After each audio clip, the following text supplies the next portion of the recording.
Russell paradox सबसे famous और सबसे ब्यूटीफुल पैराडॉक्स में से एक।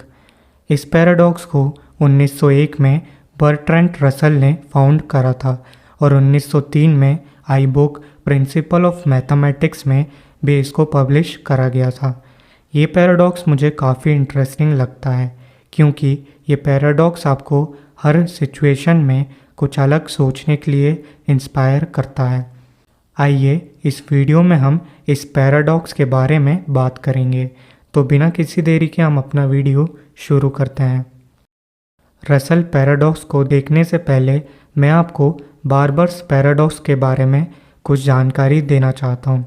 तो मानिए आप एक विलेज में हैं और उस विलेज के एक बार्बर को बोला जाता है कि आप सिर्फ उन्हीं लोगों को शेव कर सकते हैं जो कि खुद को शेव नहीं करते।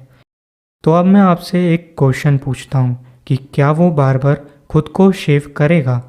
अगर आप बोलते हैं कि हाँ वो खुद को शेव करेगा तो आप गलत हैं, क्योंकि वो खुद को शेव नहीं कर सकता, क्योंकि वो सिर्फ उन्हीं लोगों को शेव कर सकता है जो कि खुद को शेव नहीं करते।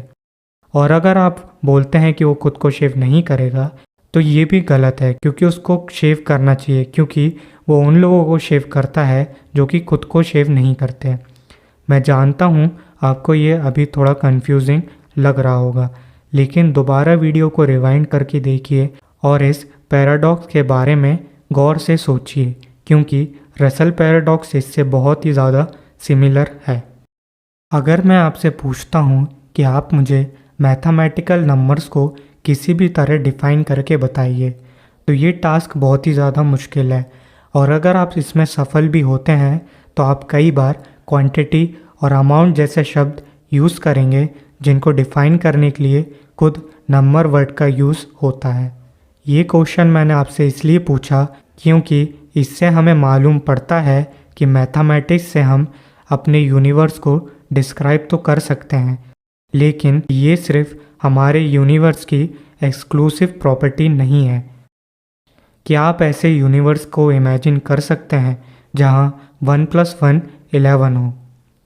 इसलिए मैथमेटिक्स को एक स्ट्रक्चर्ड वे में डिफ़ाइन करने के लिए कई सदियों से अलग अलग लोग ट्राई कर रहे हैं। लेट 1800s में जर्मन मैथमेटिशियन गॉटलोब फ्रेगे ने कुछ ऐसा ही करना चाहा। फ्रेगे की थ्योरी में उन्होंने नंबर्स को एक्सटेंशन बताया किसी भी कॉन्सेप्ट का। मानिए एक कॉन्सेप्ट है x, जहाँ पर x एक पॉजिटिव इवन इंटीजर है और 8 से कम है, तो इस कॉन्सेप्ट का एक्सटेंशन होगा एक सेट जिसमें नंबर्स होंगे 2, 4 और 6।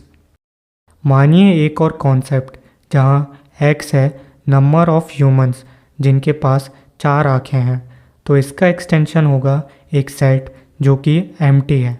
ऐसे ही हम जितने भी कॉन्सेप्ट सोच सकते हैं उसके करस्पॉन्डेंस में उतने ही एक्सटेंशंस होंगे। और इस थ्योरी में एक और चीज़ थी, हम कोई भी प्रॉपर्टी को यूज़ कर सकते हैं सेट को फॉर्म करने के लिए। इसको मैथमेटिकल लैंग्वेज में एक्सियम ऑफ मैथमेटिकल कॉम्प्रिहेंशन बोलते हैं, और इसकी वजह से ही रसल पैराडॉक्स आता है। जब फ्रेगे अपनी थ्योरी को पब्लिश ही करने वाले थे, जब बर्ट्रैंड रसल ने 1902 में एक लेटर लिखा जिसमें उन्होंने लिखा कि मैं आपकी सारी बात से सहमत हूँ, लेकिन मुझे एक जगह डिफ़िकल्टी आ रही है। आप कंसिडर करिए set that consist of all sets who does not belong to themselves, यानी एक ऐसा सेट जिसके सारे एलिमेंट्स ऐसे सेट्स हैं जो कि खुद के एलिमेंट्स नहीं हैं। अब सोचिए, क्या वो सेट खुद का एलिमेंट होगा?